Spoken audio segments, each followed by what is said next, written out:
Today on the 10-12 podcast, we are recapping Week 10 in the Big 12. That includes the two massive upsets and what they mean for the conference as a whole moving forward. And we'll touch on the other three games as well. Then Big 12 Hoops gets underway on Monday. Jamie Steyer-Johnson and Andy Mitz are here to preview the season for the men's and women's side of the Big 12. This episode is brought to you by Allstate. Some people just know they could save hundreds on car insurance by checking Allstate first. Like, to check you have the tickets in your wallet first before you drive 2 hours to the big game. Seriously, you had one job. Now the closest you'll get to the 50-yard line is parking lot D. Yeah, checking first is smart. So check Allstate first for a quote that could save you hundreds. You're in good hands with Allstate. Savings vary. Terms apply. Allstate Fire and Casualty Insurance Company and Affiliates. Northbrook, Illinois. With Uber Reserve, you can book your Uber ride in advance, 90 days in advance. Perfect for all you forward thinkers and planning gurus. Reserve your Uber ride up to 90 days in advance. Uber Reserve. See Uber app for details.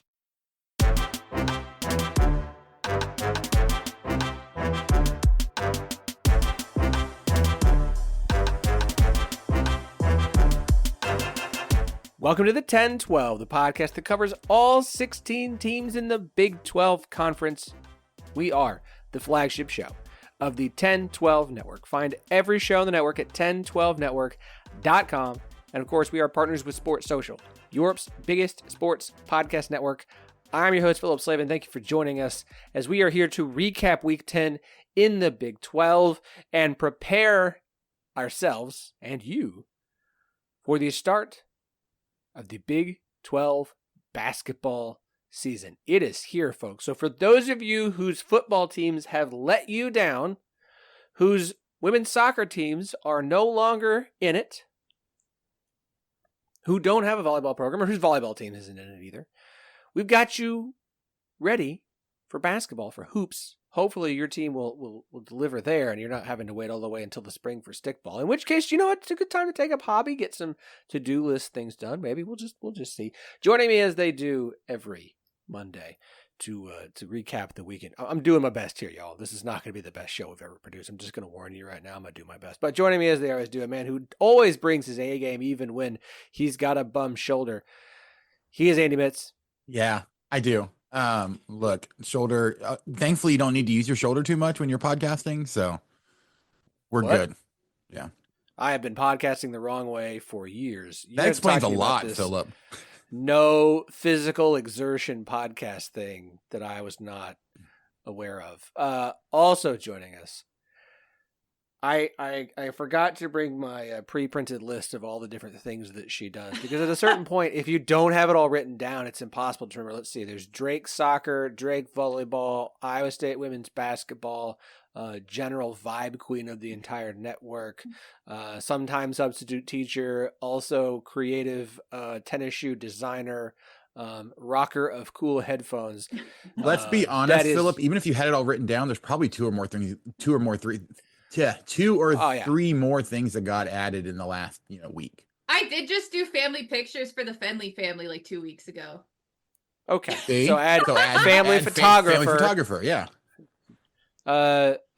Amateur jeweler, JSJ. Actually, Former professional, jeweler. Yeah. Former professional, now amateur. Semi-pro. Semi-pro. Right in the middle. Semi-pro jeweler. JSJ, Jamie Steyer-Johnson. Video podcast host, and so I have my background ready for any kind of video recording that may occur. But her hoop stat. Sorry, Robert, no video for this one today. We have taken your feedback under advisement, and we will figure out a time that works. Yes. Eventually. But what I also am is a follower through, honestly, not all the time. But today, I am. You're bored? Oh, baby. Do I? Here we go, boys. All right, hold on. Where'd I put it? Yes. It's here. Okay, hold on. I got you. Let me pull up my downloads. This is really good. This would also be really good on video, because I'm just sitting here narrating me sifting through my computer. So here we go. Oh, oh.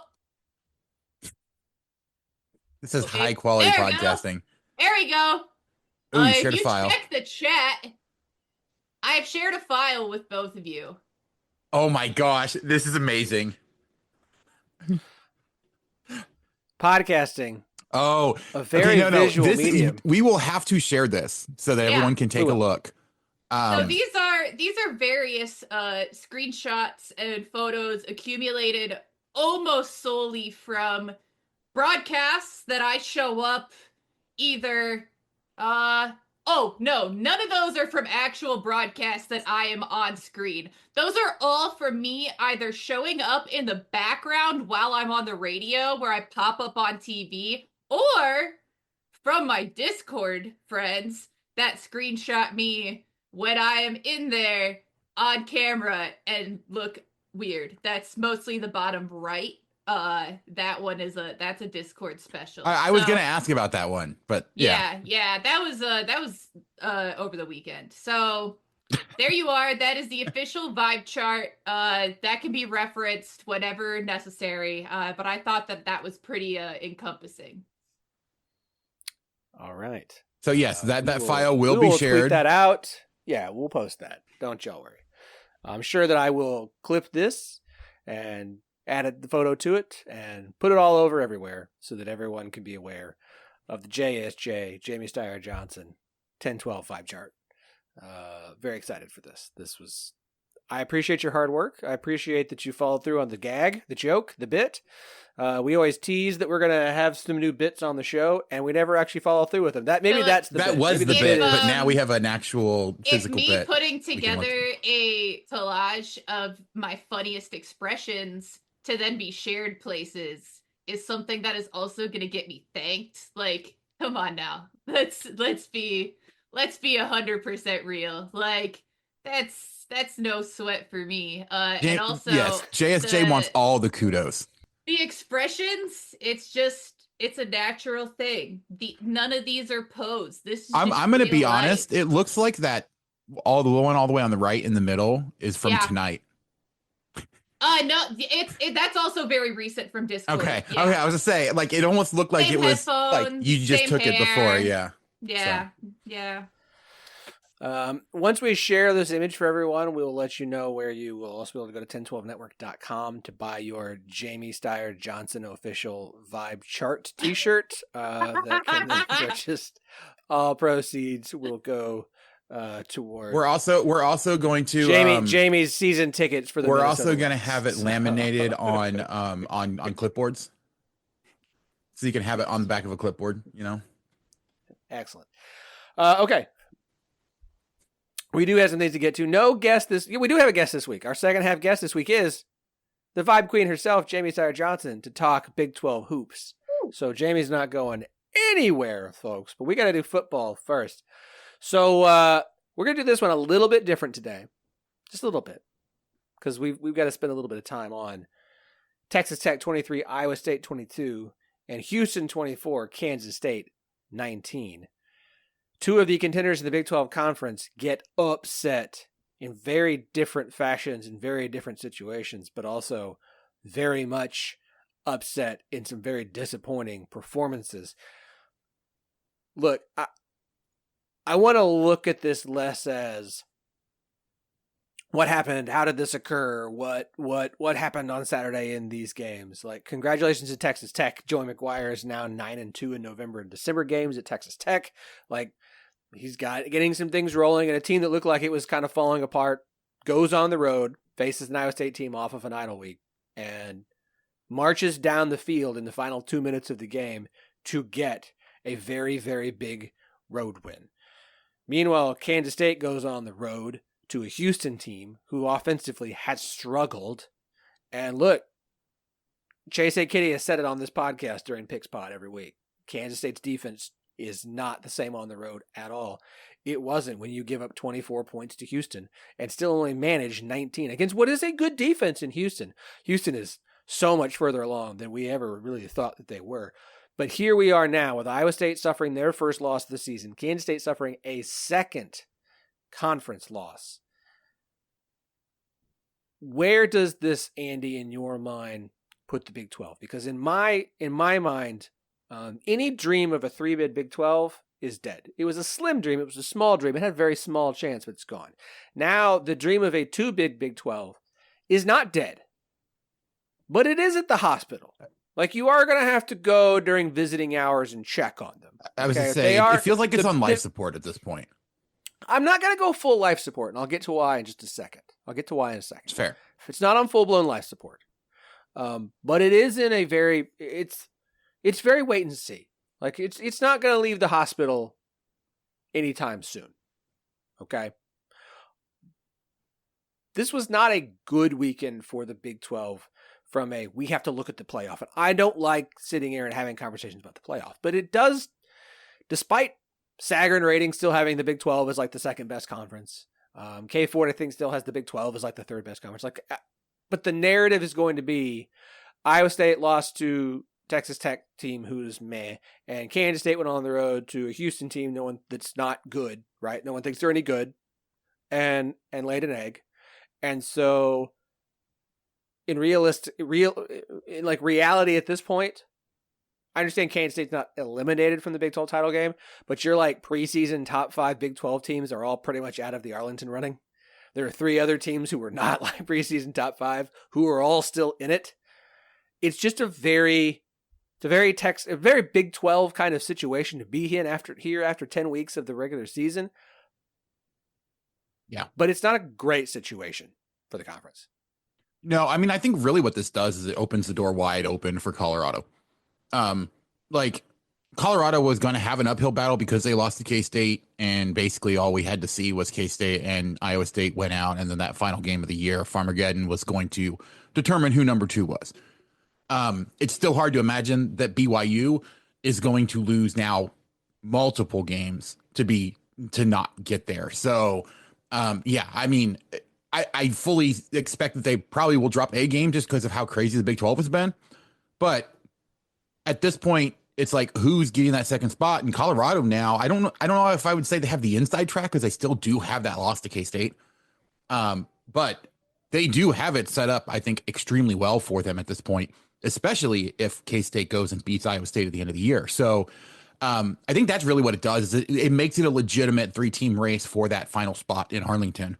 And, you know, to be honest, kind of what you said about Houston, right? Like, I think all of us kind of underestimated just how big of a difference Zeon Chriss has made for this team. Like, he had a great game against TCU and then struggled mightily against the Jayhawks the week after. And I think a lot of that was just brand new starter. Not really, you know, Kansas has really good defensive line pressure that Houston's offensive line just wasn't ready for. But as he's gotten more comfortable, he's been able to do a whole lot more. And obviously the rain helped and all of that stuff. But I think what we're seeing is, you know, and it's just reiterating, if you have good quarterback play, you can beat anybody in the Big 12. Zeon Chriss gives Houston good quarterback play. So the question is, you know, like, I don't think this is the last upset that they're going to pull this year. I don't even know at this point if we're going to talk about Houston. Like Houston's 4-5, 3-3 in conference play. Like, yeah, they can have upsets, but no, that's fair. We've got to get the Houston's not good out of the way. Like, the rest of their schedule is at Arizona, Baylor, at BYU. Like, to me, at this point, the only upset left on the schedule for them would be a road win at BYU.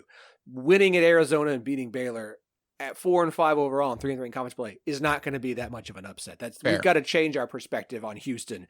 Yeah, they started 1-4. They're now 4-5. They've won 3 of their last 4. Like, we've got to change the narrative around Houston, a Houston team that continues to get better. That said, I look at the 2 losses by Iowa State and Kansas State, and I'm sorry to give them the most attention here, but I mean, this is a Big 12. We got to look at this from a holistic view. Iowa State losing at home to Texas Tech is the more surprising upset of the 2 this weekend. And a couple of reasons for that. Yes, we can talk about Houston looking better than they did. Texas Tech was in the decline. They'd lost 2 in a row. They didn't look like they were playing all that well. Iowa State's at home, coming off of an idle week in which the offensive coordinator had come out and said that it was a great week off. They had an opportunity to really break down small things and focus on stuff. Like this felt like, okay, Iowa State should going to have themselves a nice game against Texas Tech and the Iowa State offense. Like when the offensive coordinator's the one saying they were able to focus on small things to continue to improve the offense overall, and then to come out and put up that performance and get just 22 points against the Texas Tech defense that had been lit up multiple times this season. And I mean, absolutely lit up. They gave up 34 to 35 to TCU the week before. They gave up 59 to Baylor 2 weeks ago. Like, it's a little bit shocking that the Iowa State, and I get it, a lot of it was Iowa State just didn't play all that well. And I know some Iowa State fans are mad about some of the calls by the refs and yada, yada, yada. I'm just shocked that Iowa State's best thing they could do was 22 points against a Texas Tech defense that had not been that good this year. Yeah, I mean, you can miss me with all the talk about the refs making bad calls because that happens to everybody. Like, and Texas Tech still had to take advantage of those, even if they were as bad as a lot of people seem to think that they were. That being said, I think that was the biggest issue for me, was that Iowa State got stopped multiple times on drives that looked like they were going to be very productive, and then all of a sudden they just couldn't do anything. Way too many drives died at home where it seemed like they just lost all the energy that they had. And that, I think, was probably the most shocking thing to me, was just the way that actually happened. The defense, you could tell that they've been beat up. Texas Tech was able to extend drives that I think even just a couple weeks ago they probably wouldn't have been able to. This feels much more like this is a wake up call for Iowa State. And obviously, as a Kansas fan, I'm a little upset about this one because that means that there's no way at all that they're going to be taking it easy at all against the Jayhawks coming up this week. So, but I mean, yeah, this is the kind of game that you were afraid could have happened to Iowa State. But I definitely would not have picked Texas Tech doing it in Ames. It's the exact kind of game that anyone who's ever followed Iowa State for an extended period of time was just waiting for. And you get through a couple and you think, man, we really did it. You finish it out against Iowa on the road and you say, wow, that felt like one that should have been an L in many years. You go and you struggle some against, UCF, and you say, well, we pulled it out. We figured it out. Maybe things are different. And then, no, absolutely not. First of all, could only have 1 week of all three men's and women's basketball and football being in the top 10 nationally. Not allowed. Football had to drop a spot on their bye week. Okay. And then you come out and it's like, for good measure, we're also going to just lose a game. And frankly, for me, this is the latest I've ever really paid that much attention to football. So I'll keep watching. That's fine. But at least basketball's coming up. And there's still a lot of potential for this to be like one of the best seasons in school history. It just sucks because you want it to be like an earned loss, not one that you just kind of hand out like you're throwing it out from freaking trick-or-treating. Like, come on, man. Yeah, this is that proverbial, like, it didn't seem like anybody actually wanted to win this game because there was plenty of mistakes on both sides of the ball from both teams. And it felt like the winner was going to be whoever messed up second to last instead of last. And I think, look, we've talked about this a lot this season, that at some point the linebacker depth for Iowa State's defense was going to come back to bite them. And it looked like they got away with it against UCF. And then I think Texas Tech on that final drive was able to kind of take advantage of an Iowa State defense who you would think coming off of 2 weeks off would have had time to kind of recoup themselves. But it's a very disappointing performance for Iowa State. I think being at home off of a week off, plenty of time to prepare for this game, and then to put that out there was really disappointing. Historically, also don't play well on bye week. So like also just so unsurprised. Like surprising in that should be better, but like not surprising in Iowa State lore. So from here, I mean, look, last I've said a couple weeks now, I think the Big 12 championship was going to be BYU versus the winner of Farmageddon. I'm still comfortable with BYU. They have so much wiggle room. I'm not going to pick them to lose 2 games down the stretch. Again, we've got Holy War coming up this week. That's going to be a big one at Utah. Kansas at Arizona State, and then a Houston that's on the rise. So it's not the schedule's looking a little bit more difficult if Kansas has turned things around. Arizona State's still playing good ball. Houston is turning things around. It's not a auto schedule, and I would be shocked if BYU finished undefeated. I feel like they're going to drop a game somewhere. That's not anything against BYU. It's like Andy said, that's just welcome to the Big 12. The BYU has the most wiggle room. Iowa State and Kansas State have to face each other. Someone's going to take a loss there. Colorado's got a big game. Big noon Saturday is going to Lubbock for Texas Tech Colorado on Saturday. So that's going to be a big showdown between a Texas Tech team that just knocked off Iowa State and Colorado coming to town. So I think the title game race is interesting, again, even more than we thought it was, because BYU is to top the standings. Iowa State and Colorado both with 1 loss. Kansas State with 2 losses. Texas Tech with 2 losses. Cincinnati and Arizona State and West Virginia all have 2 losses as well. Right? They're not technically out of it. Teams still have an opportunity. It is a lot more interesting. And now the Big 12, for a 2-bid Big 12, if you want a 2-bid Big 12 conference, if that's something you want to see for the Big 12's reputation this year, then you need to be rooting for BYU to win out the rest of the way. And then take a loss to whoever they face in the Big 12 championship game. That is your now best case scenario, unless it is. Because I don't care if Sagarin has Big 12 number 2. I don't care where Kelly Ford. I don't care where all the metrics have the Big 12. They're not going to get the credit for it. Yeah, I mean, we can care about that stuff, but we know who doesn't. It's the people that make the decisions. Because none of these teams it doesn't matter. It doesn't matter about the depth, because ACC, the SEC's got how many teams that they're going to get in. The Big Ten's got Indiana and Ohio State, and Penn State still in this running.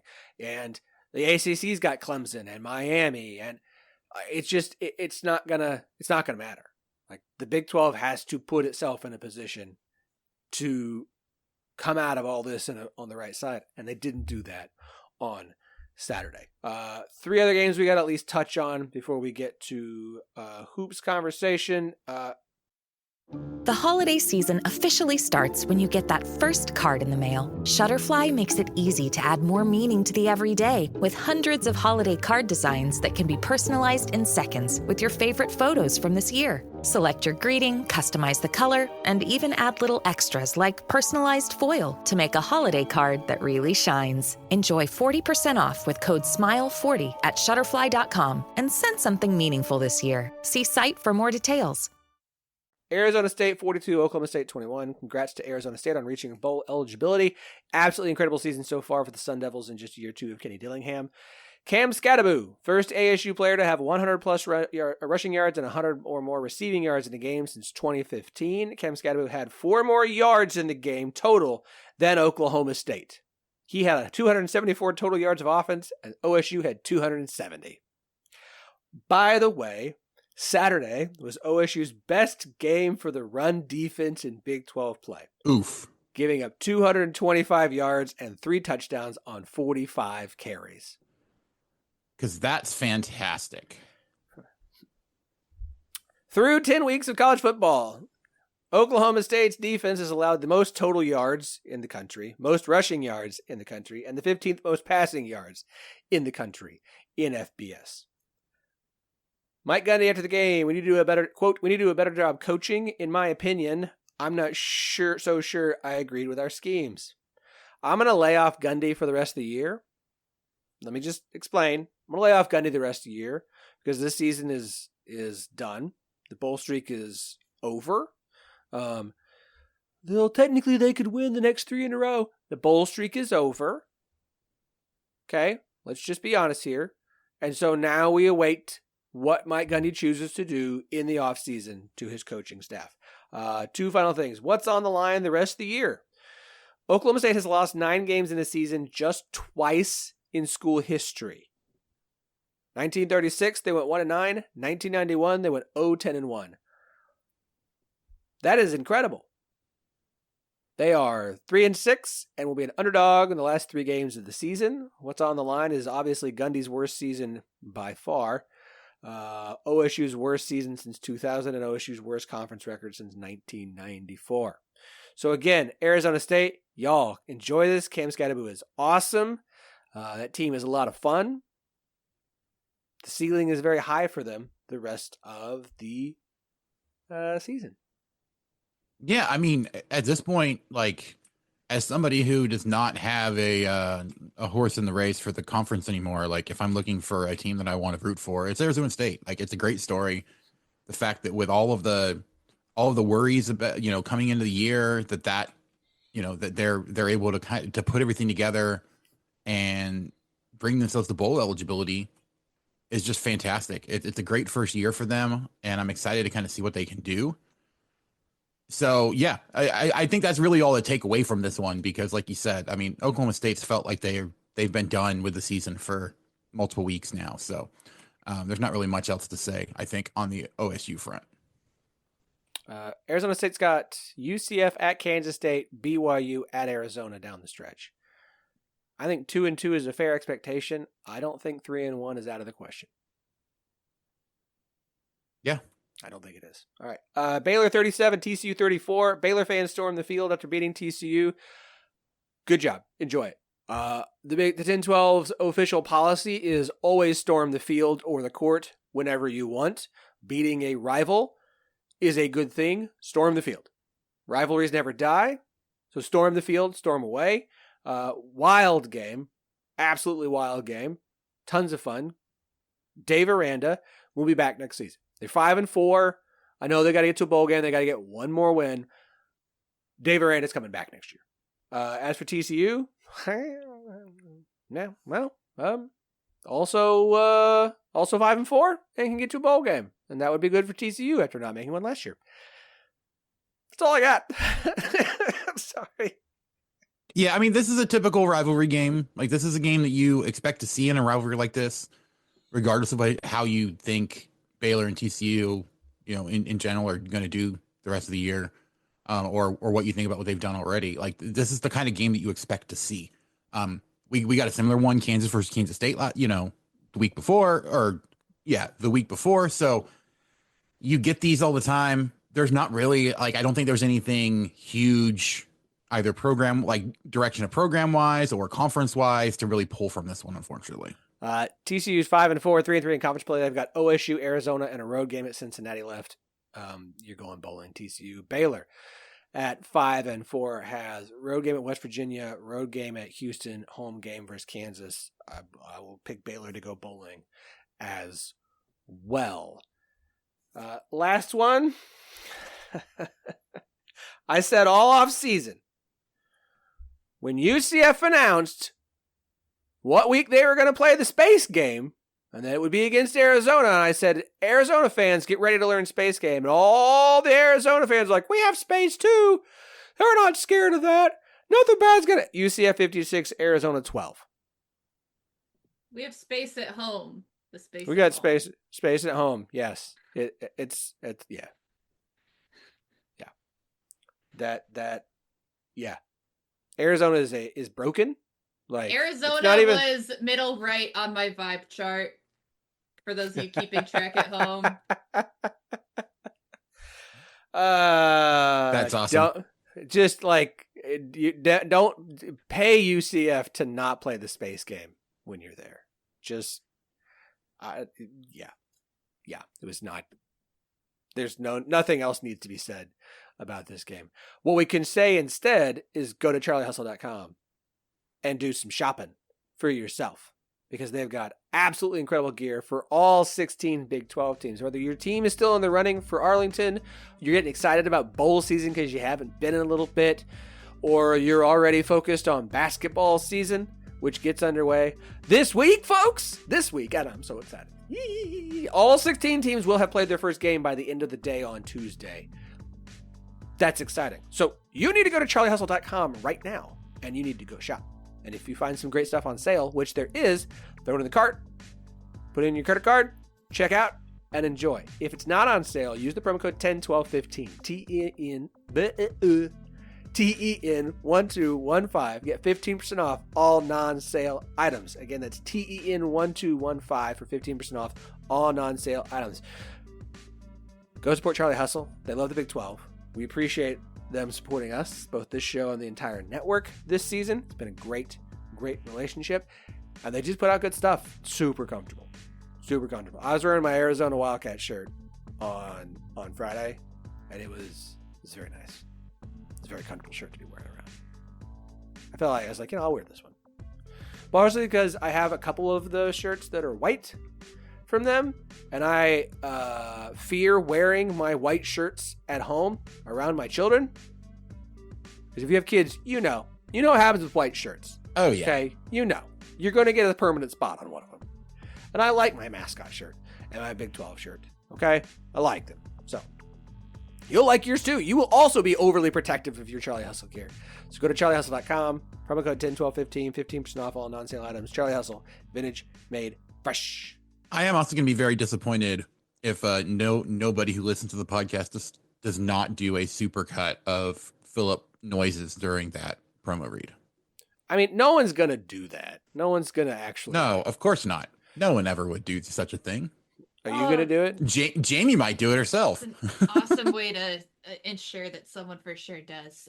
Not me. I'm lazy and I have 6 games over the next 7 days. And no, I won't be doing it either, but I can think of at least 3 different listeners who would probably be tempted. Before we move on too far past this point, I will say that all 16 men's teams by the end of Tuesday.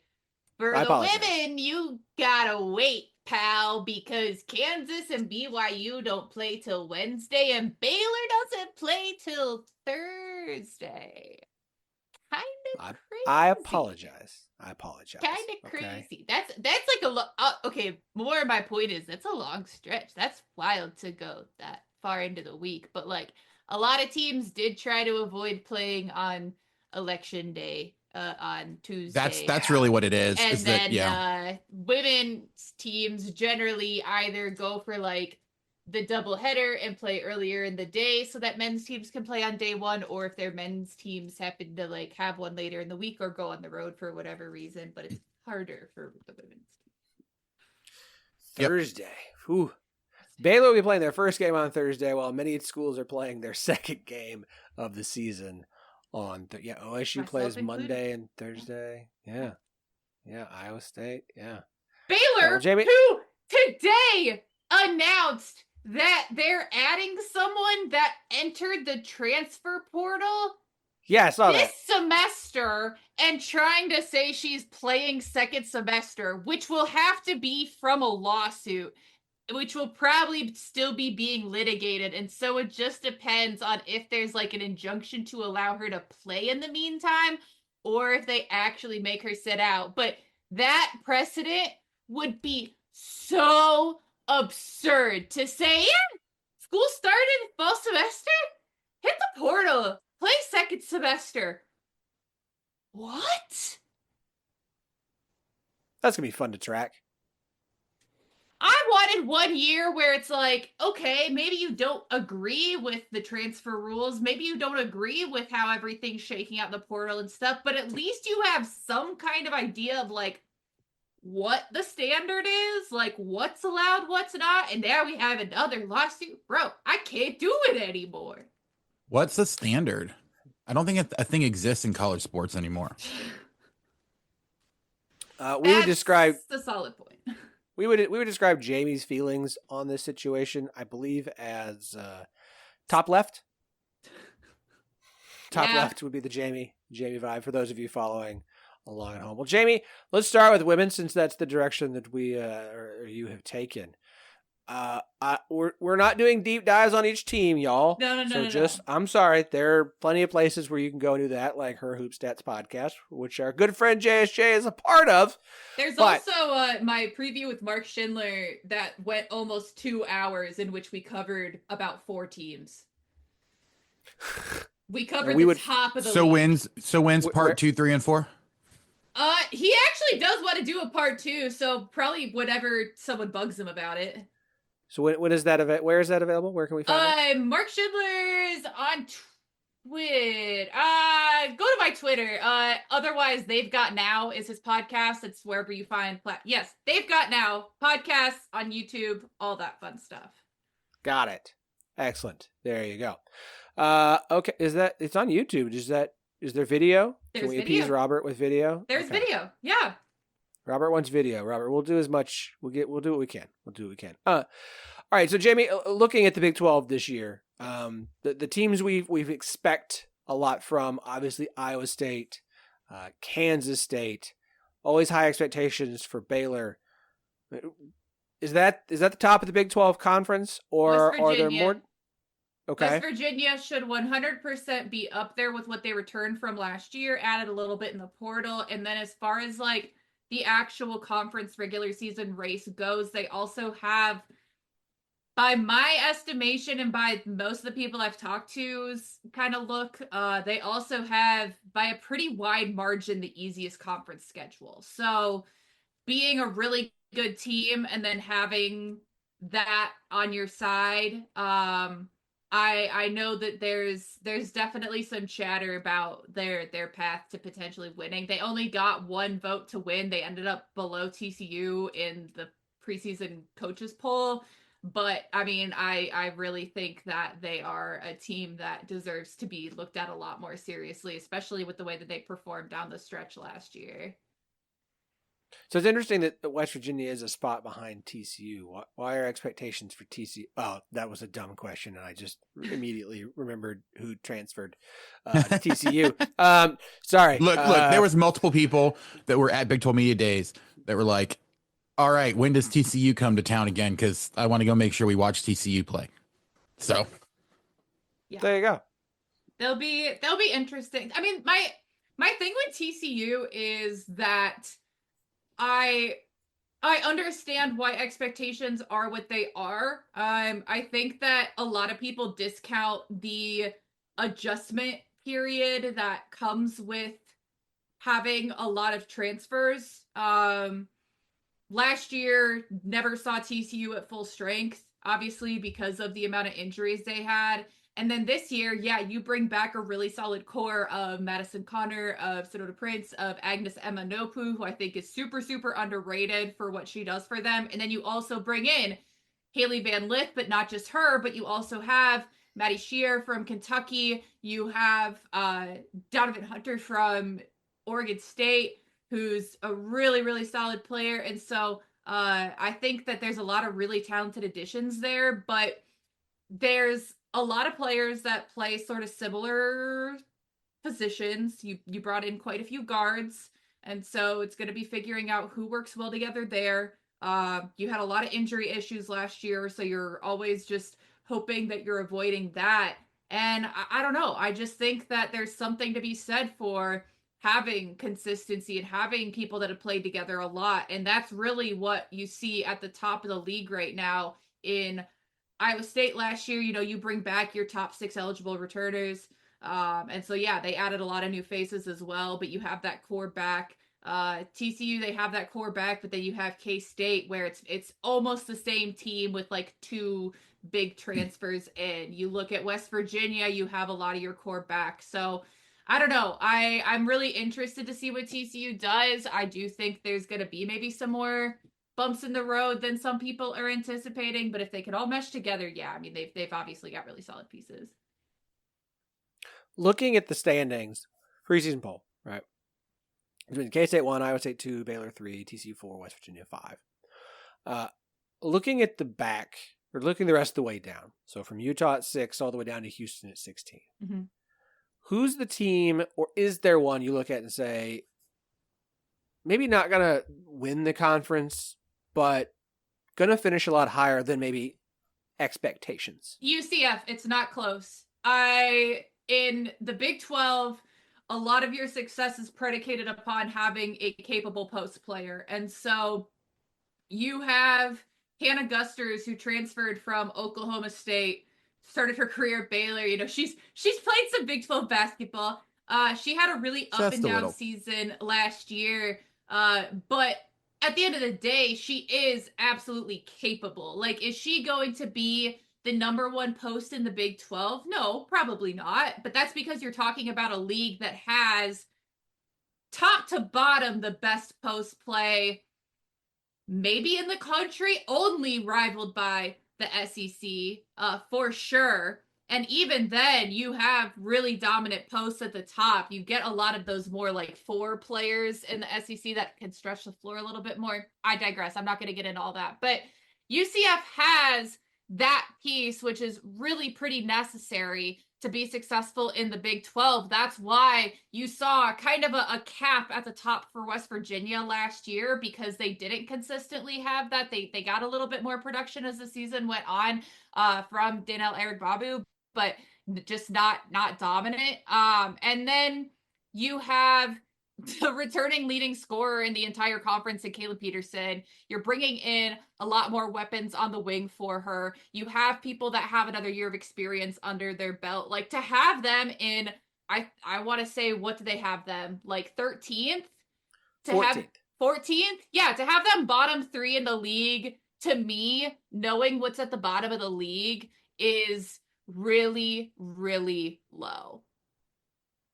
Yeah, this unfortunately, I think, goes back to what we have talked about a lot with the women's game, is that there are way too many people who base their opinions on what the team looked like the prior year, even when things change differently. Part of it too is like, this is the coach's poll, and so you have 4 new incoming teams. You have a lot of very new rosters, and so there are going to be some kind of weird things in the coach's poll that maybe are not as much of an issue usually. This might be sort of an outlier. I think that top to bottom, it's not bad, but like, there's a couple things that I think are a little weird. Well, and I also think that that Brandon Schneider said it best. You know, you look at there's 220 roughly roster spots in the Big 12. Like 116 of them are transfer players. Yeah. I saw the same thing, because when Iowa State was looking at doing like the preseason picks and everything, like coaches poll, all that, that's something that they were looking at as well. And it's just like, it truly is mind boggling. And so that's where you get into, all right, like, how do you even figure it out? And so obviously that's like super understandable, but I really would be surprised if UCF isn't above bottom 3 in the conference. I think they have more potential than that. I don't know that they'll be top half, but I don't think they're absolutely the seller. You said there were, we'll wrap on this and then talk about the men. You said there were a couple of things that kind of stood out to you as far as the preseason poll. Obviously UCF being one of them. What else stuck out to you? I mean, having TCU above West Virginia, I think that's,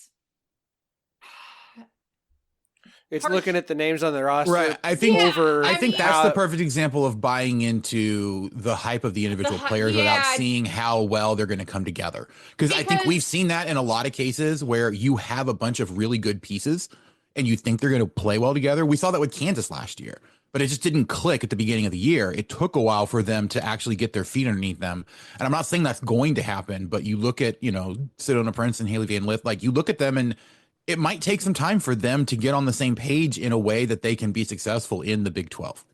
Yeah, I mean, because, like, for instance, TCU actually returns more of their minutes and scoring than West Virginia does. But I just feel like what West Virginia did last year and their system was really complete. And especially as the year went on, it took them some time to kind of get things rolling in conference play. They had a pretty easy non-conference slate, and so they had some adjustment issues. Actually, that was kind of the same for both West Virginia and TCU last year. But I don't know. I just feel like West Virginia has a really difficult style to play against. And then also, again, I'm taking into consideration the fact that they do have an easier, in theory, conference schedule. Beyond that, I don't know. I feel like Arizona is kind of a wild card because they're a team that tends to have some kind of weird struggles to them historically the past few years. And then they'll play to the level of their competition. Like against inferior competition, they'll sometimes struggle, and then they'll pull off a couple really big upsets. But beyond that, it's more just like really big question marks as opposed to anyone where I'm like, oh my gosh, they absolutely don't belong in that spot. And that's like Arizona, I think, is a massive question mark. Utah, I feel like, is a little bit discounted for the fact that they are returning Gianna Neepkins after being injured last year, and a couple other really solid players. Jenna Johnson, they have some solid returning production even without Alyssa Peely. I think that they'll probably be a little bit better than a lot of people are anticipating. I don't know that they'll be better than they were pulled.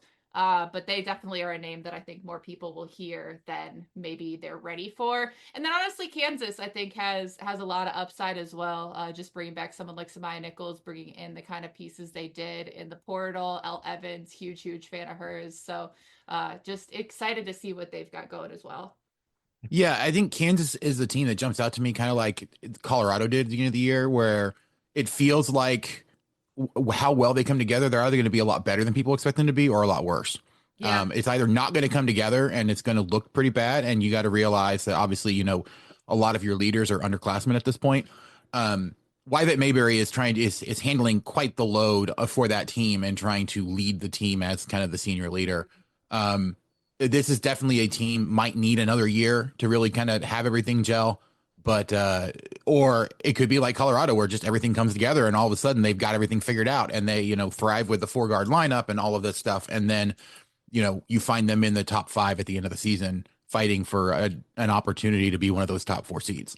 Yeah, 2 more like that I'm going to be super brief on because you said Colorado. Colorado, really interesting because they have a bunch of transfers that I think are pretty undersold. I think that's another one where if they can put the pieces together, they have the potential to be really solid. They remind me a lot of Iowa State last year in that there's a lot of new faces, but it's not so much freshmen. It's a little bit more on the transfer side. And then Texas Tech. Texas Tech has top to bottom a really solid roster, one of the best they've probably had in quite a while. I think that they are a little bit unproven in the post. They got a really big post player in the portal, 6'5", but not super proven as far as production goes. But it's a body. And then, you know, they have a solid roster beyond that. So they're another one that I think are kind of boom or bust, where they have the pieces, but it's about putting them together. And that's just not something that everyone can do. So I'm definitely interested to see what they do. All right. Very exciting.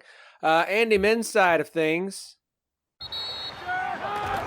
Whether you're ordering wings for the game, whipping up a 7-layer dip, or ordering pizza, there's something about football that makes you want to eat.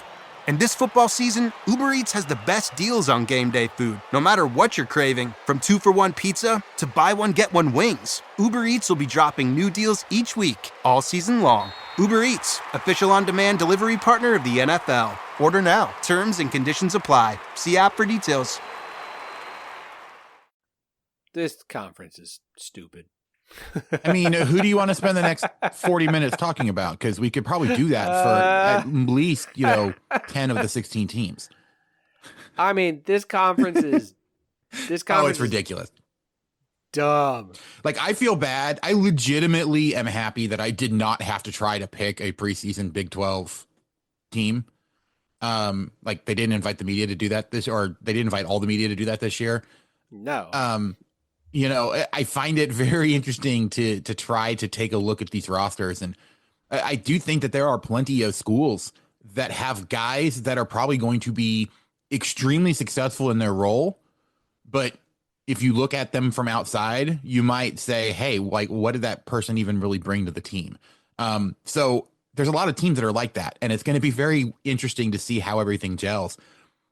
If I'm picking, like, Kansas is the quote unquote obvious favorite, not really that obvious, to win, just because. Well, I mean, and Houston got number 1 in the poll itself. So, like the Big 12 poll, except Kansas is like the number 1 team overall in the AP poll. So that right there, I think, tells you everything. No, Kansas got number 1. What was I looking at then? I don't know. I might have been looking at the wrong thing. By 4, but it was by 4 points. The difference. Okay, I thought there was a poll that had Houston up top. I don't know. It might have been the coach's poll. It's because Kansas got 9 first place votes and Houston got 5, and that made the difference. Extra points is the difference. Yeah. Iowa State got 1, Arizona got 1, and so you look at this. I mean, Your top 5 teams, Kansas, Houston, Iowa State, Baylor, Arizona, all AP preseason top 10 teams. So the conference has 5 of the top 10 Right. teams. Cincinnati First in the top time in 5. history that half of the AP top 10 in the preseason has been in the same conference. And so the typical Big 12 gauntlet feels more like Big 12 bloodbath this year. Because look, Cincinnati was the other top 25 team, I believe. Was Cincinnati was the only other one who was in top 25? Because there's only one. You got I believe 6 so. teams. Yeah. At a certain point, when you have 5 teams that are all top 10, it's like, well, I mean, who else is going to get any wins in this conference besides there was these also 5? 4 other teams that were getting votes. So it's like, It's like so there Texas are plenty Tech, of teams Kansas that people are considering to be good. Well, I mean, think about what BYU's done, like in the transfer portal with their new coach and in the recruiting trail, and like BYU is preseason number 9, and I'm like, that's one where I look at and go, yeah, I could see them finishing middle of the pack. I could also see them finishing top 4 because they're just such a wild card this year. I think UCF should be better. No idea what to expect at TCU. Texas Tech, no idea there. Kansas State, Jerome Tang, who knows what he's got there. I like the top half of the top 9 teams in the conference: Kansas, Houston, Iowa State, Baylor, Arizona, Cincinnati, Texas Tech, Kansas State, BYU, could all be. And you go ahead and add TCU and UCF at 10 and 11 based off the preseason roll. Like, what? Who the hell knows? Yeah, I don't. Not me. Like, I don't know how good the bottom of the conference is going to be. Colorado lost like everything. Utah's not very good. OSU new coach. West Virginia new coach. Arizona State, things just aren't good. Like, maybe the bottom's not very good this year compared to years past, but the top of this conference is going to be so ridiculous. And you have these kind of wild card teams, and who knows what to expect from Texas Tech? Who knows what to expect from Kansas State? Who knows what to expect from BYU? Who knows what to expect from Cincinnati and TCU and UCF? That, like, yeah. If you're not going to get 11 teams into the tournament this year, it's because you just beat the crap out of everybody. Like, it's always a difficult conference. It's been the best conference period. I think someone's like, well, actually, SEC this year, blah, blah, blah, blah. Like, the top of this conference is gnarly good. Like, it's always been good. You added Arizona in and Houston last year. It's just stupid. Yeah. For those that want someone to be mad at, Gary Parrish did actually ask Bill Self, I'm sorry, it wasn't Bill Self. He asked TJ Otzelberger, like, what is it about the Big 12 that makes them the best conference? Because he personally apparently has the opinion that the SEC is the best conference this year, which is very interesting that that's his take. But I think it really comes down to Calipari's now at Arkansas, and it looks like, that Kentucky is going to not really miss a beat too much, at least. We'll see how that works. But it's just like the Big 12, and what the Big 12 has going for it is that you legitimately have 10 or 11 teams that you could see having gigantic runs in the NCAA tournament.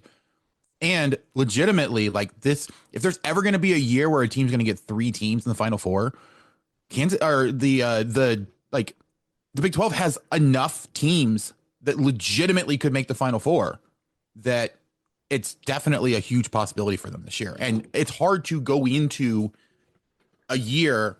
Like, it feels like we say this every year, right? Like, this could be the year that the Big 12 finally gets 3 teams in the Final Four. Obviously, there's a big crapshoot at the end of the season, but yeah, like you said, we have 5 teams that are in the top 10.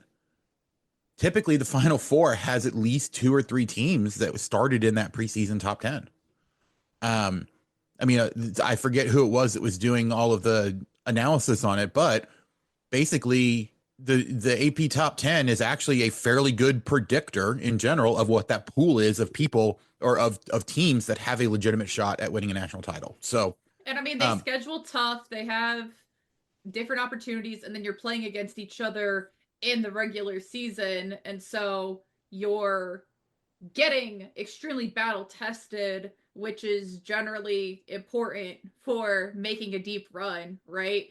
And so you have even more pieces coming together where it's like, well, you're going to see different styles. It's not like there's one totally Big 12 style. Yeah, it does kind of help usually if they allow some level of physicality in the postseason, which sometimes has come back to bite the Big 12 because they are generally one of, if not the most physical league in the country. But beyond that, I mean, everyone does things a little bit differently. You have now 16 teams that you're playing, most of them twice. And so you just have more opportunities to kind of hone things in season as well. So you're not going to be surprised by what you see in the postseason in general.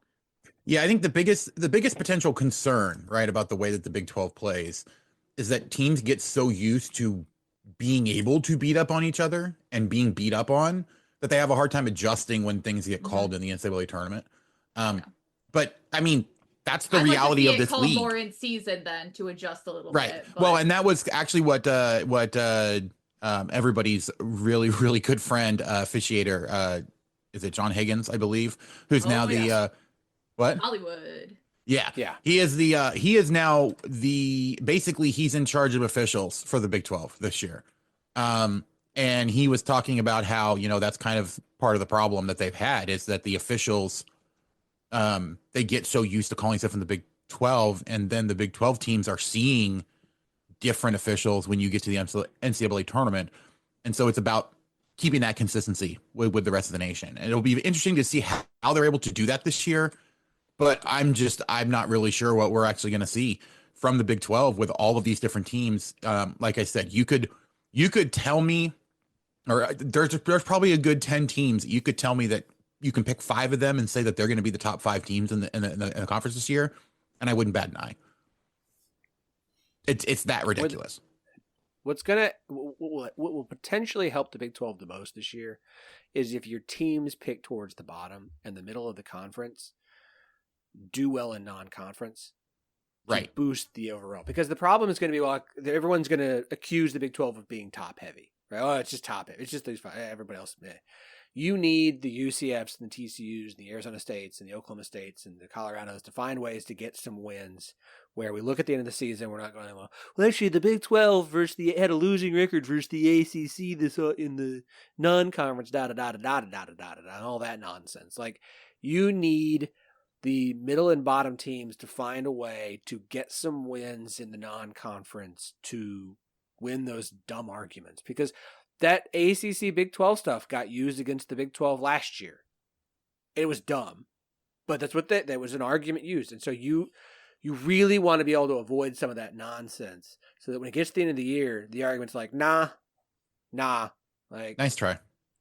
Cool. The 16th place team in the Big 12 knocked off the 10th place and 9th place team in the ACC and the Big 10. So suck it. That's what we need. Like, honestly, that's your biggest desire right now in non-con. And look, root against your rivals, root against everybody else in the Big 12. I don't care. This is a focus on the Big 12 from top to bottom has got to go out in non-con. And as they always do, get the wins that carry them into conference play, but definitely from the bottom of the conference and the middle of the conference. Like, you've got to have some wins you can hang your hat on, and you would like to finish with winning records over the SEC and the Big 10 and the ACC. And I was going to say Pac-12, but that doesn't exist anymore. Big East. So we'll see how that comes and goes. Look, I'm thrilled for the season to get started. I'm ready for it to be here. Football's coming to its momentous end, but we've still got 4 weeks of regular season there. It's going to be fun. It's going to be a wild and fun. This is, to me, one of the most exciting sports times of the year. You got NFL's deep into its season. College football is getting towards the end. College basketball is getting started. NBA is going. Like, this is one of the most fun times of the year because there's just, if you love to just put sports on. Got college volleyball. You're wrapping up college men's and women's soccer. I'll get my Drake plug in there. I'm calling the Drake men's soccer home finale on Wednesday, and they're playing for the conference regular season championship.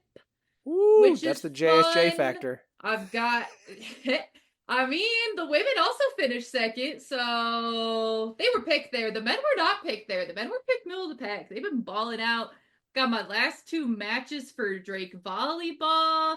I'm running through the gauntlet this week. On Sunday, when I come in here and I'm a zombie or I'm insane because I'm going to be insane on Sunday night because I have 6 broadcasts over the next 7 days, 5 of them in a row starting on Wednesday up until Sunday afternoon when I call women's basketball, and then I come home and I hop on here and I do the podcast. I'm gonna be saying the insane things. Like you're gonna be running solely on adrenaline at that point. Yeah, no, it's gonna be wild. That might be the video day because it's gonna be weird. Jamie's gonna be Will Ferrell in Old School in the debate scene where they go, what happened? I just blacked out. What did I say? That's what the most flattering thing anyone's ever done is compare me to Will Ferrell. That's my hero. I love Will Ferrell. The lore. The JSJ lore. I love Will Ferrell, bro. Oh man. This was an all vibes episode. All right, let's just wrap it there. It's all vibes. Hey. Honestly, we should just let Jamie come on and do it and host a show and like, Jamie, tell us where to go, what to do.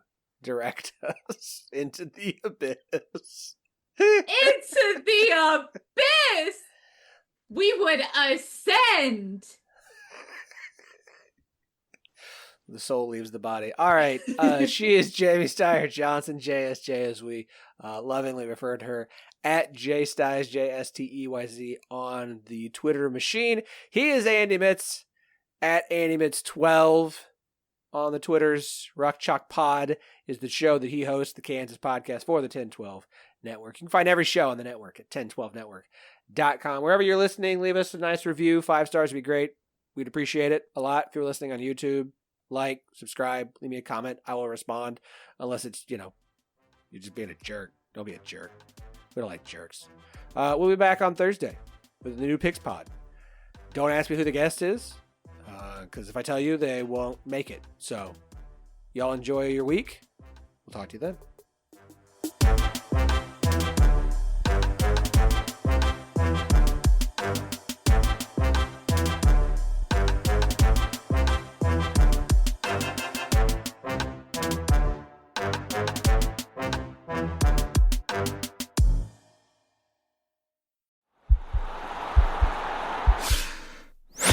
This podcast is part of the Sports Social Podcast Network.